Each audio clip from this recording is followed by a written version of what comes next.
Cristo le ama. Él es el Mesías esperado, que ya vino y cada día está más próximo su regreso. Página 1, Aclaraciones 1.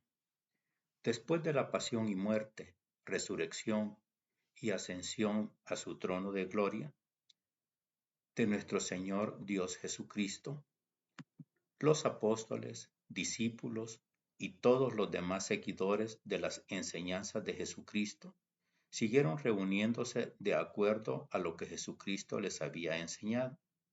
Asistían al templo, pero alababan también a Dios en sus casas, como también lo hacía Jesucristo, como escrito está en Hechos 2:46.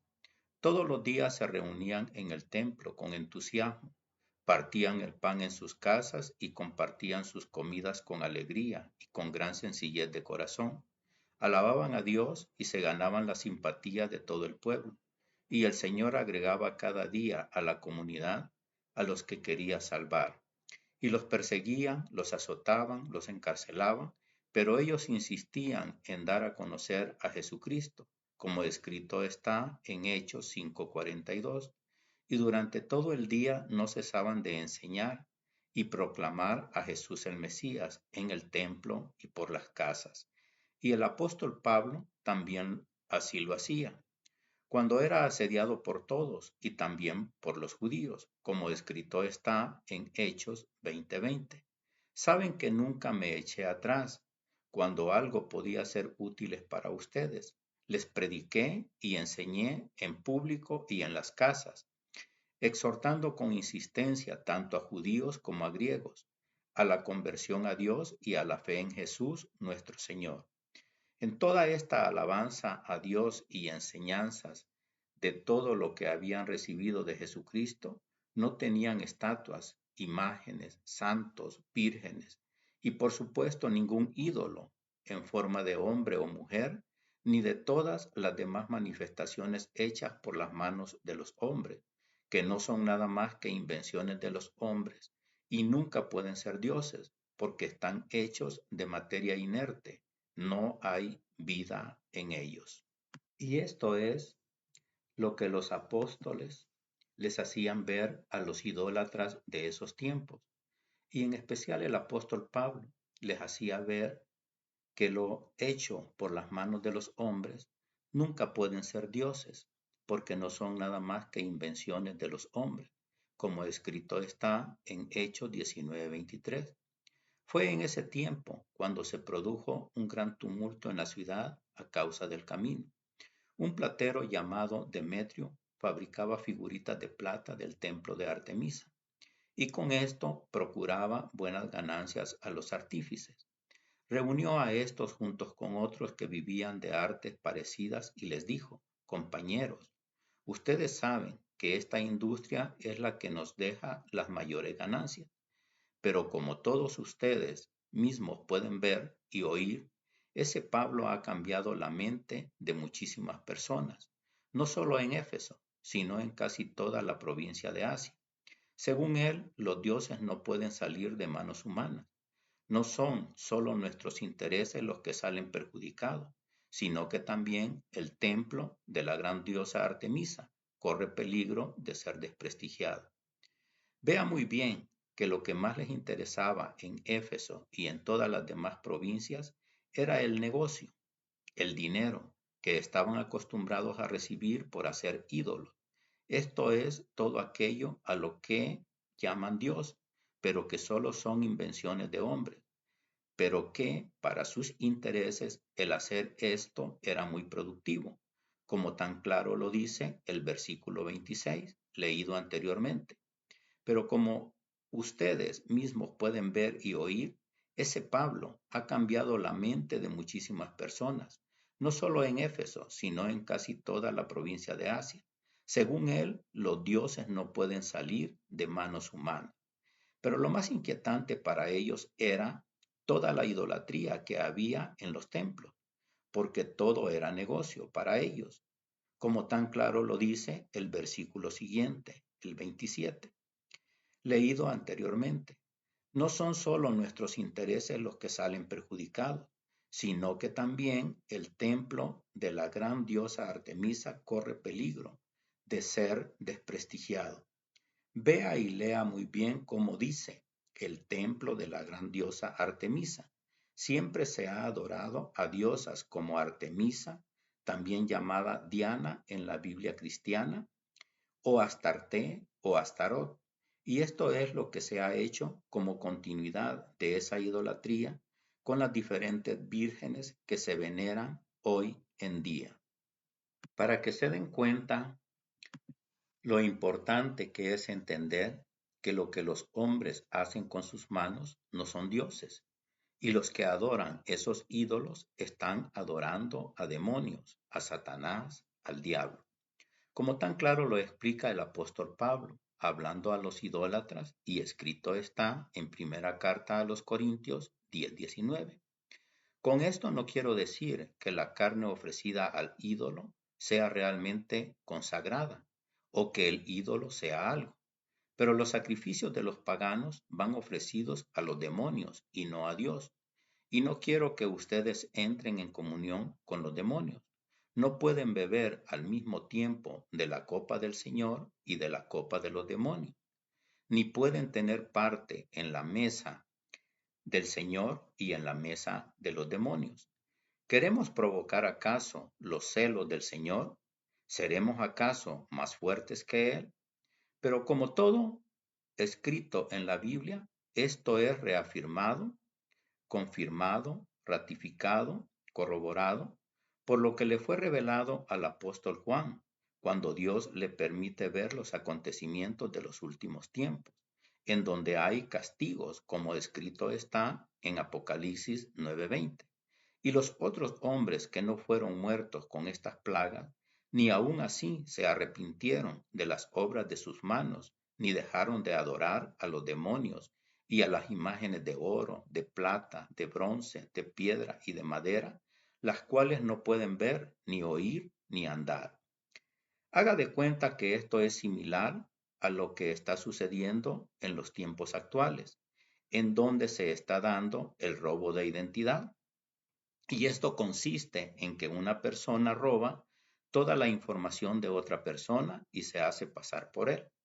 Así Satanás roba la identidad del Dios único y verdadero por medio de los ídolos y se hace pasar como el Dios único y verdadero, pero realmente esos ídolos lo están representando a él, a Satanás, el diablo, el chamuco, Lucifer, Luzbel, etc.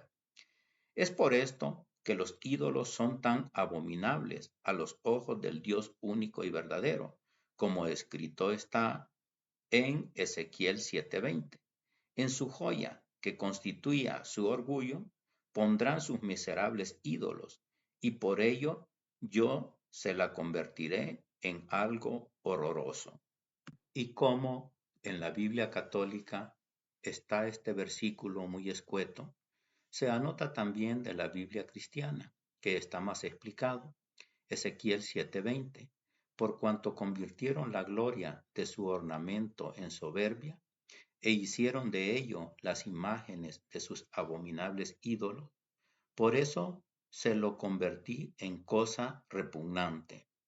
Es importante mencionar que los apóstoles, los discípulos, los seguidores y todas las demás personas en los tiempos posteriores a la ascensión de Jesucristo a los cielos, y aun ellos que lo habían visto y que lo habían conocido personalmente, en ningún momento habla la Biblia que se hayan hecho una figura, estatua o imagen de Jesucristo para adorarlo, ni crucificado, ni de ninguna otra manera.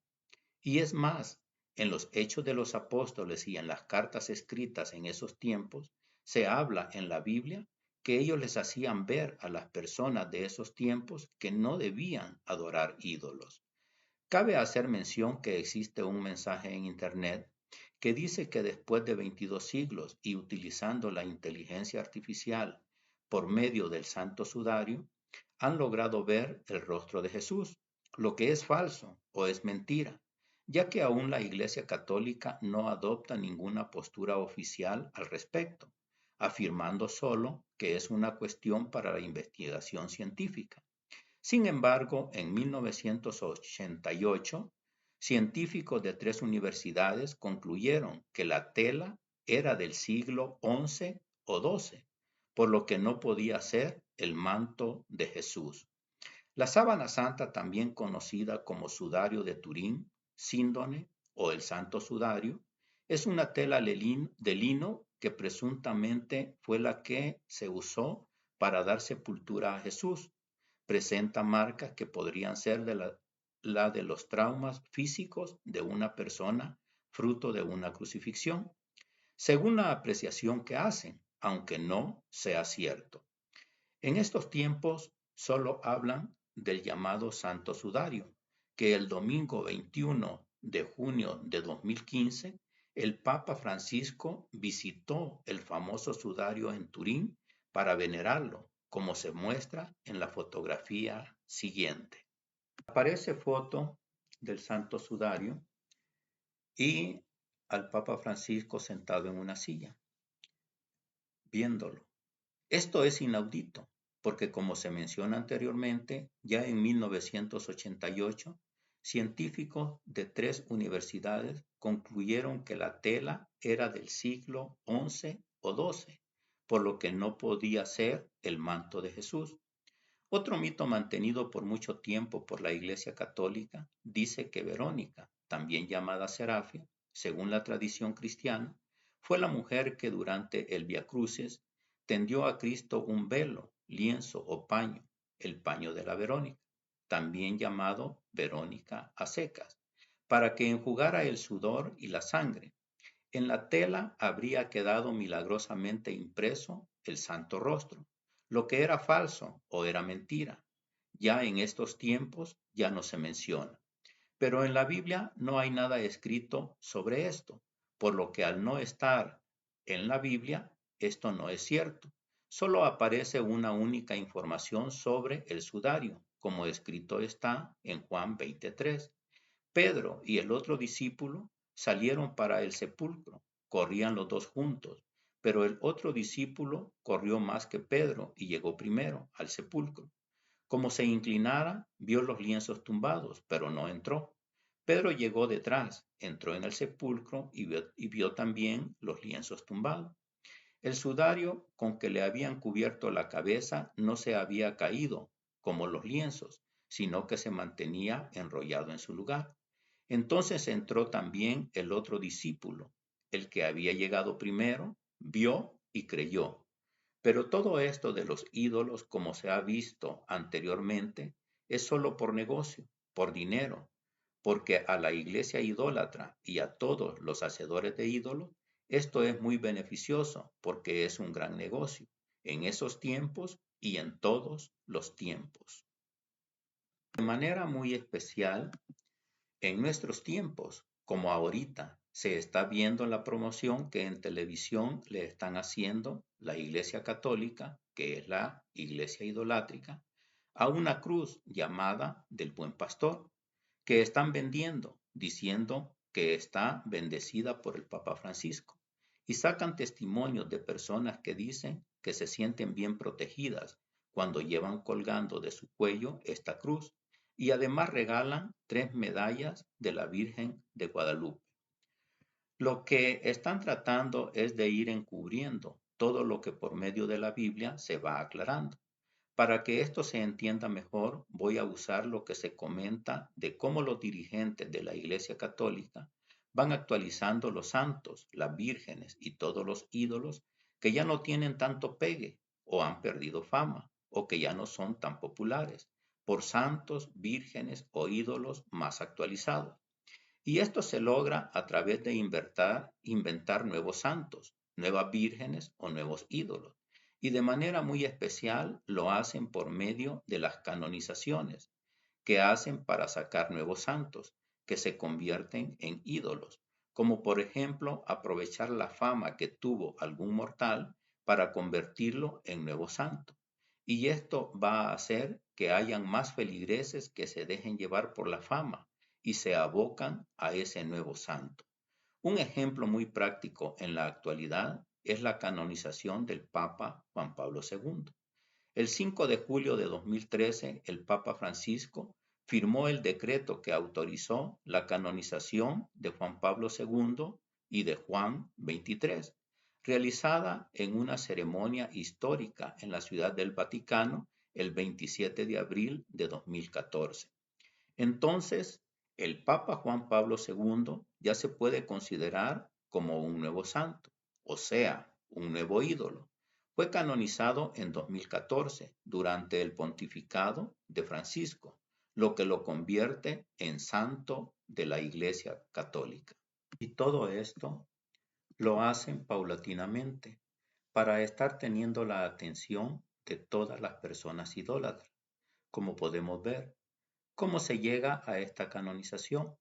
El 19 de diciembre de 2009, Juan Pablo II fue proclamado venerable por su sucesor Benedicto XVI, quien posteriormente presidió la ceremonia de su beatificación el 1 de mayo de 2011, el Domingo de la Divina Misericordia, y fue canonizado junto con el Papa Juan Pablo XXIII el 27 de abril de 2014.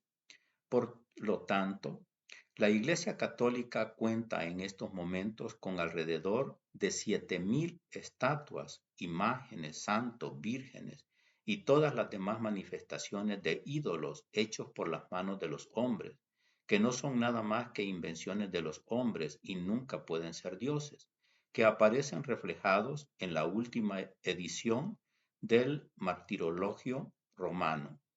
Por lo que de acuerdo a lo que Dios nos ha dejado escrito en su santa y bendita palabra escrita en la Biblia, no hay ninguna imagen, estatua, ídolo o figura de hombre o de mujer o de cualquier otra figura de cómo era Dios Padre, ni de cómo era su Hijo, nuestro Señor Dios Jesucristo.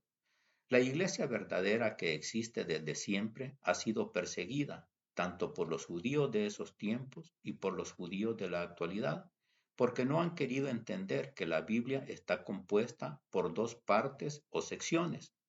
Primera parte, conocida como el Antiguo Testamento, en donde se exalta al Dios único y verdadero, como tan claro lo dice nuestro Señor Dios Jesucristo, y escrito está en Juan 17:3.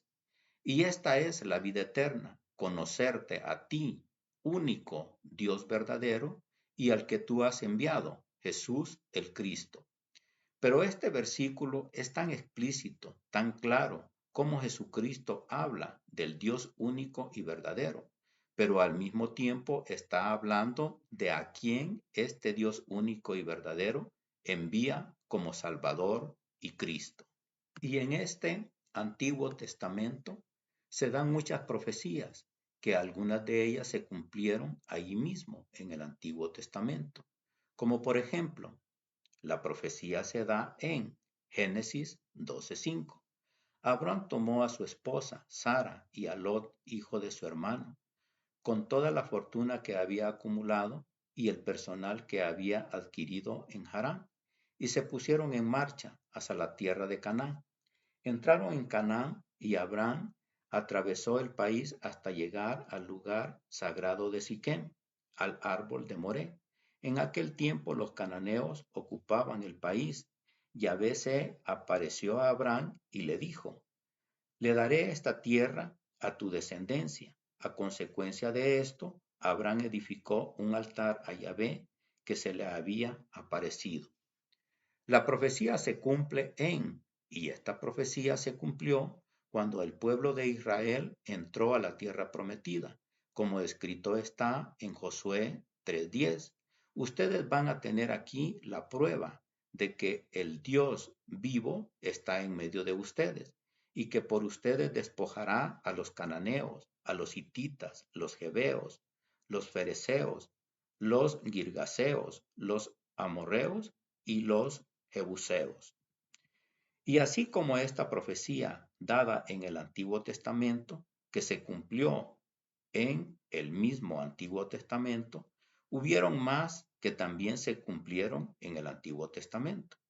Pero la gran mayoría de esas profecías estaban orientadas a decirle al pueblo de Israel que Dios en los tiempos venideros tenía previsto que enviaría un Salvador, similar a como Moisés fue el Salvador o libertador del pueblo de Israel de su cautiverio y esclavitud en Egipto.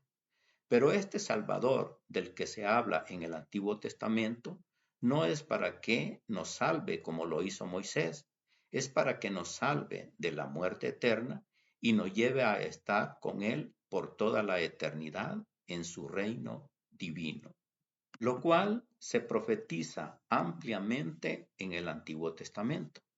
Pero esta profecía se cumple hasta en el Nuevo Testamento.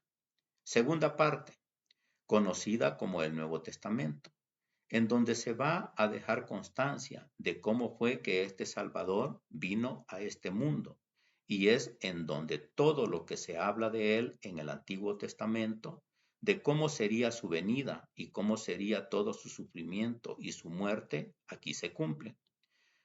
Como lo dice la profecía expresada por el mismo Moisés, que está escrita en el Pentateuco, que son los 5 libros primordiales de los judíos en el Antiguo Testamento, para que a los judíos no les quepa la menor duda y les quede muy claro que ya desde ahí se habla del Mesías, como escrito está en la profecía, se da en Deuteronomio 18:15. Yahvé hará que se levante para ti de en medio de tus hermanos un profeta como yo. A él habrán de escuchar. Hechos 3:20. Enviándoles al Mesías que le ha sido destinado, que es Jesús, pues el cielo debe guardarlo hasta que llegue el tiempo de la restauración del universo, según habló Dios en los tiempos pasados por boca de los santos profetas. Moisés afirmó, el Señor Dios hará que un profeta como yo surja de entre sus hermanos. Escuchen todo lo que les diga. El que no escuche a ese profeta será eliminado del pueblo. Y después todos los profetas, empezando por Samuel, anunciaron estos días. Ustedes son los hijos de los profetas y de los herederos de la alianza que Dios pactó con nuestros padres, al decir a Abraham, a través de tu descendencia serán bendecidas todas las familias de la tierra. Primera profecía sobre el envío que Dios haría de un Salvador. Y es aquí, en esta segunda parte o sección, conocida como el Nuevo Testamento, en donde se va a dejar constancia de cómo fue que este Salvador vino a este mundo. Y para que den dudas a todos aquellos que solo quieren adorar y creer solo en Dios Padre, como es el caso de algunos judíos y otros, y también como los testigos de Jehová, que dicen que solo existe un único Dios y es Dios Padre. Es por eso que en el mismo Pentateuco, que es la base del Antiguo Testamento, es donde se da la profecía de que ese Dios Padre enviaría a un Salvador y les fue dada por boca de Moisés para que no quede ninguna duda. Y todo lo relacionado a este Salvador llamado Jesús y los acontecimientos, a todo lo relacionado a él como el Mesías y otras profecías del Antiguo Testamento, sus cumplimientos se han dado y están registradas en el Nuevo Testamento, donde también están registrados los acontecimientos de los últimos tiempos. Y como lo dijo el apóstol Pedro, y escrito está en Hechos 3:24, y después todos los profetas, empezando por Samuel, anunciaron estos días. Pero por razones de tiempo, solo vamos a ver las profecías primordiales de cómo iba a ser la venida de nuestro Salvador. Pero este Salvador enviado por Dios Padre no es para que nos salve de las opresiones de este mundo y nos lleve dentro de este mundo a una tierra prometida como lo hizo Moisés. A este Salvador que Dios Padre nos envió, que es su Hijo amado, nuestro Señor Dios Jesucristo, es para que nos salve, en primer lugar, de la esclavitud de nuestros pecados, y luego nos dé la salvación de nuestras almas, y luego nos lleve a la tierra prometida, pero no en este mundo, sino en su reino divino por toda la eternidad. La profecía se da en Isaías 9:5, porque un niño nos ha nacido, un hijo se nos ha dado. Le ponen en el hombro el distintivo del rey y proclaman su nombre, consejero, admirable, Dios fuerte, Padre que no muere, príncipe de la paz. La profecía se cumple en Mateo 1:21. Tú eres el que pondrás el nombre al hijo que dará a luz, y lo llamará Jesús, porque él salvará a su pueblo de sus pecados. Nadie podía pagar el precio de nuestros pecados, solo el Hijo del Dios Altísimo. Y para que éste pudiera venir a este mundo, iba a ser por medio de algo nunca antes visto, y que nunca más se volverá a ver. Y esto es que una mujer siendo virgen, esto es que nunca ha tenido relaciones sexuales y que pudiera llegar a quedar embarazada. La profecía se da en Isaías 7:14. El Señor pues les dará esta señal. La joven está embarazada y da a luz un varón, a quien le pone el nombre de Emmanuel, es decir, Dios con nosotros. Y para que quede más claro, porque no dice en la Biblia católica que la joven quedará embarazada, pero siendo virgen, y por esto se anota de la Biblia cristiana, como escrito está en Isaías 7:14. Por tanto, el Señor mismo os dará señal. He aquí que la Virgen concebirá y dará a luz un hijo y llamará su nombre Emmanuel. La profecía se cumple en Lucas 1:26. Al sexto mes, el ángel Gabriel fue enviado por Dios a una ciudad de Galilea, llamada Nazaret, a una joven virgen, que estaba comprometida en matrimonio con un hombre llamado José, de la familia de David. La virgen se llamaba María. Llegó el ángel hasta ella y le dijo: Alégrate, llena de gracia, el Señor está contigo. María quedó muy conmovida al oír estas palabras y se preguntaba qué significaría tal saludo. Pero el ángel le dijo: No temas, María, porque has encontrado el favor de Dios. Concebirás en tu seno y darás a luz un hijo, al que pondrás el nombre de Jesús. Pero María, siendo virgen, no entendía esto. Lucas 1:34. María entonces dijo al ángel: ¿Cómo puede ser eso, si yo soy virgen? Contestó el ángel: El Espíritu Santo descenderá sobre ti, y el poder del Altísimo te cubrirá con su sombra. Por eso el niño santo que nacerá de ti será llamado Hijo de Dios. Y su reino será por siempre, por toda la eternidad. No tendrá fin. La profecía se da en Isaías 9:6. El imperio crece con él y la prosperidad no tiene límites para el trono de David y para su reino. Él lo establece y lo afianza por el derecho y la justicia desde ahora y para siempre. Sí, así será por el amor celoso de Yahvé Sabaoth. La profecía se cumple en Lucas 1:32. Será grande y justamente será llamado Hijo del Altísimo. El Señor Dios le dará el trono de su antepasado David. Gobernará por siempre al pueblo de Jacob y su reinado no terminará jamás. El Hijo de Dios es el primogénito de toda creación y es Hijo único de Dios y es el Mesías esperado, como le fue revelado al profeta Daniel. Y Jesucristo confirma, reafirma y corrobora quién es ese Mesías y además habla de la destrucción de la ciudad y el santuario, o sea, el templo, como lo había profetizado Daniel. La profecía se da en Daniel 9:26.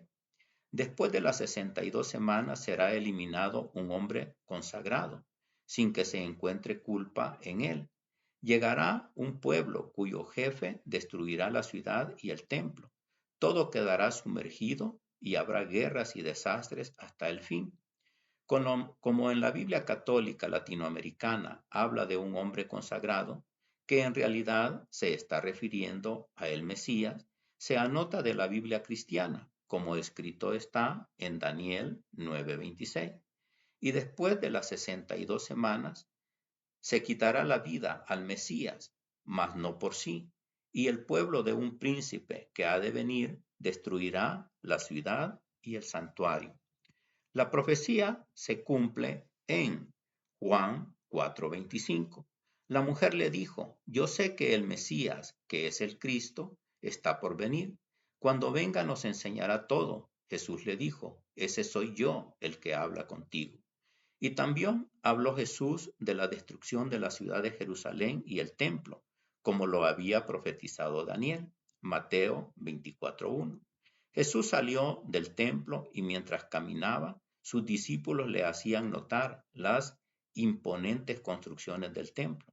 Jesús les dijo, ¿ven todo eso? En verdad les digo, no quedará ahí piedra sobre piedra, todo será destruido. El ungido de Dios. Como todo rey, tiene que ser ungido.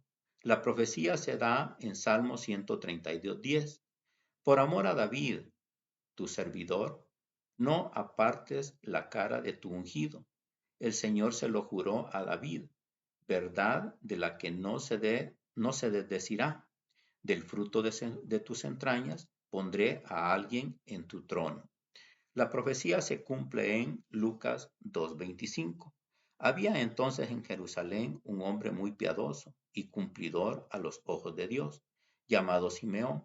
Este hombre esperaba el día en que Dios atendiera a Israel, y el Espíritu Santo estaba con él. Le había sido revelado por el Espíritu Santo que no moriría antes de haber visto al Mesías del Señor. Se anota también de la Biblia cristiana porque habla del ungido, Lucas 2:25. Y he aquí, había en Jerusalén un hombre llamado Simeón, y este hombre, justo y piadoso, esperaba la consolación de Israel, y el Espíritu Santo estaba sobre él, y le había sido revelado por el Espíritu Santo que no vería la muerte antes que viese al ungido del Señor. Todo esto anterior es como sería su llegada a este mundo. Y a continuación tenemos cómo llegaría a entrar en Jerusalén, como lo profetizó el profeta y escrito está en la profecía se da en Zacarías 9:9. Salta, llena de gozo, oh hija de Sión, lanza gritos de alegría, hija de Jerusalén, pues tu rey viene hacia ti, él es el santo y victorioso, humilde, y va montado sobre un burro, sobre el hijo pequeño de una burra. La profecía se cumple en Mateo 21:1. Estaba ya cerca de Jerusalén cuando llegaron a Bethfagé, junto al monte de los olivos. Jesús envió a 2 discípulos con esta misión. Vayan al pueblecito que está al frente y allí encontrarán una burra atada con su burrito al lado. Desátenla y tráiganla. Si alguien les dice algo, contéstenle, el Señor los necesita y los devolverá cuanto antes. Esto sucedió para que se cumpliera lo dicho por el profeta. Digan a la hija de Sión, mira que tu rey viene a ti con toda sencillez, montado en una burra, un animal de carga. Los discípulos se fueron e hicieron como Jesús les había mandado. Le trajeron la burra con su cría, le colocaron sus mantos sobre el lomo y él se sentó encima. En el día de Pentecostés es cuando el apóstol Pedro les recuerda profecías referentes al Hijo de Dios, como a continuación se dan. La profecía se da en Salmo 16:7. Ante mí tengo siempre al Señor, porque está a mi derecha. Jamás vacilaré. Por eso está alegre mi corazón. Mis sentidos rebosan de júbilo, y aún mi carne descansa segura. Pues tú no darás mi alma a la muerte, ni dejarás que se pudra tu amigo. Me enseñarás la senda de la vida. Gozos y plenitud en tu presencia, delicias para siempre a tu derecha. La profecía se cumple en Hechos 2:25. Escuchen lo que David decía a su respecto. Veo constantemente al Señor delante de mí. Está a mi derecha, para que no vacile. Por eso se alegra mi corazón y te alabo muy gozoso, y hasta mi cuerpo esperará en paz, porque no me abandonarás en el lugar de los muertos, ni permitirás que tu santo experimente la corrupción. Me has dado a conocer los caminos de la vida, me colmarás de gozo con tu presencia. Hechos 2:31. Sabiéndolo, se refería a la resurrección del Mesías, viéndola de antemano, con estas palabras: no será abandonado en el lugar de los muertos, ni su cuerpo experimentará la corrupción. Y es un hecho que Dios resucitó a Jesús. De esto todos nosotros somos testigos. La profecía se da en Salmo 89:3. Una alianza hiciste con tu preferido, le juraste a David tu servidor, establecí tu linaje para siempre, asenté tu trono de siglo en siglo. Salmo 132:11. El Señor se lo juró a David, verdad de la que no se desdecirá, del fruto de tus entrañas pondré a alguien en tu trono. La profecía se cumple en Hechos 2:29. Hermanos, no voy a demostrarles que el patriarca David murió y fue sepultado. Su tumba se encuentra entre nosotros hasta el día de hoy, pero era profeta y Dios le había jurado que uno de sus descendientes se sentaría sobre su trono. La profecía se da en Salmo 110:1. Palabra del Señor a mi Señor: siéntate a mi derecha y ve cómo hago de tus enemigos la tarima de tus pies. La profecía se cumple en Hechos 2:34. También es cierto que David no subió al cielo, pero estas palabras son suyas.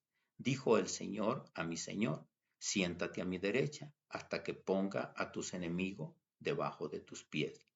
Y así como estas profecías se fueron cumpliendo, así muchas otras también, pero por razones de tiempo solo se anotan estas.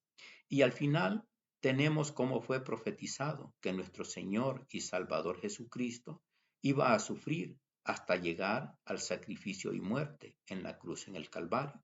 Y todo para pagar el precio de nuestros pecados, para darnos salvación y vida eterna, y así poder llegar a la tierra prometida, nuestra morada final en su reino divino por toda la eternidad. Y me impacta cómo él lo describe, como a continuación tenemos. La profecía se da en Isaías 53:1.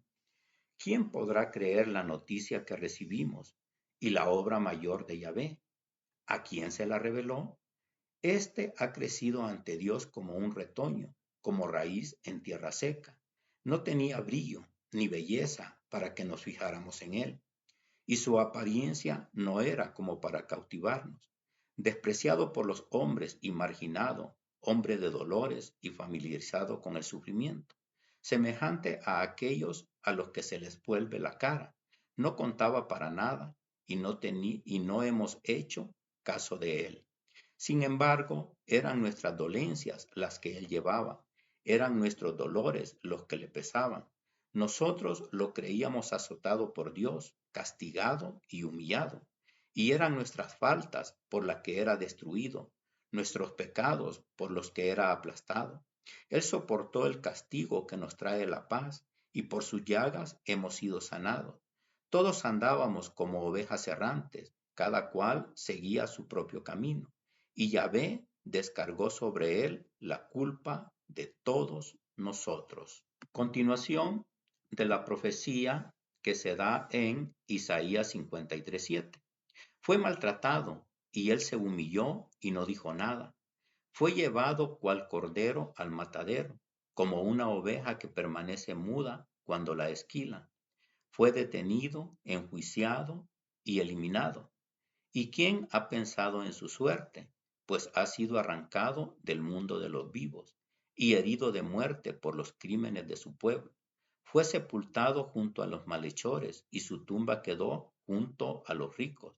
A pesar de que nunca cometió una violencia ni nunca salió una mentira de su boca, quiso Yahvé destrozarlo con padecimientos, y él ofreció su vida como sacrificio por el pecado.